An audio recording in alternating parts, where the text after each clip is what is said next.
অনেকে প্রশ্ন করে থাকে যে হুজুর কুরবানির গোশ আমরা কয় ভাগ করব? কোরবানি করার পরে এই গোশটা 3 ভাগ হবে। কয় ভাগ? 3 ভাগ।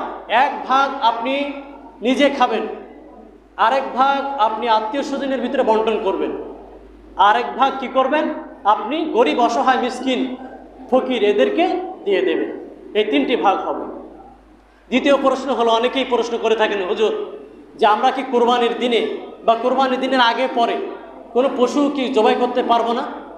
অনেকে বলে যে জিলহজ মাস শুরু হলে, আগামীকাল থেকে জিলহজ মাস শুরু হচ্ছে, তো এখন কি আমি কোনো পশু পাখি কি জবাই করতে পারবো না? অনেকে বলে যে পশু পাখি জবাই করা যাবে না। এটা কতদূর কি, এটা জানার দরকার আছে না নাই? এর সঠিক মাসালা হলো যে কোরবানির দিন বা কোরবানির আগে পরে যে কোনো দিন আপনি পশু পাখি জবাই করতে পারবেন, কোনো সমস্যা নেই। অনেকে বলে কোরবানির দিনেও গরু মানে হাঁস মুরগি জবাই করা যায় না, যাবে, কোনো সমস্যা নেই।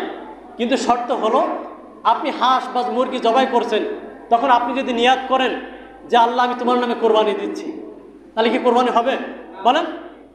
এইভাবে যদি কেউ কোরবানি দেন তাহলে কিন্তু কোরবানি হবে না বা জবাই হবে না। এই দিন আপনি কোরবানি করবেন বা জবাই করবেন এই উদ্দেশ্যে যে আপনি আল্লাহর নামে কোরবানি করছেন, বিসমিল্লাহি আল্লাহু আকবার এতটুকু বলবেন, বলে গোশত খাওয়ার উদ্দেশ্যে আপনি কি করছেন? জবাই করছেন। এই নিয়তে যদি আপনি করেন তাহলে ওই গোশত খাওয়া যাবে, কোনো সমস্যা নেই, বৈধ আছে।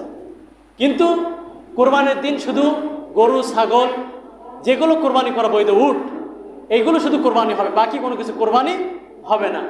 এরপর আরও মাসালা আছে যে অনেকেই বলে থাকে যে কোরবানি কেমন পশু ক্রয় করব? সব থেকে ভালো পশু, দেখতে সুন্দর, সোটান দেহ সুন্দর, মোটা তাজা, এরকম সুন্দর পশু আমরা কী করবো? ক্রয় করার চেষ্টা করব। এবার কোরবানির চামড়াটা কি করবেন?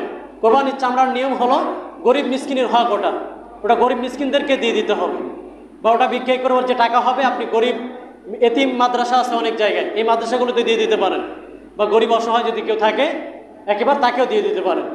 এইভাবে ইনশাআল্লাহ আমরা এই মাসালাগুলো জেনে নেব, এবং বাকি কারোর যদি কোনো মাসালা জানার থাকে ইনশাআল্লাহ জেনে নেবেন, আমি জানিয়ে দেওয়ার চেষ্টা করবো ইনশাআল্লাহ।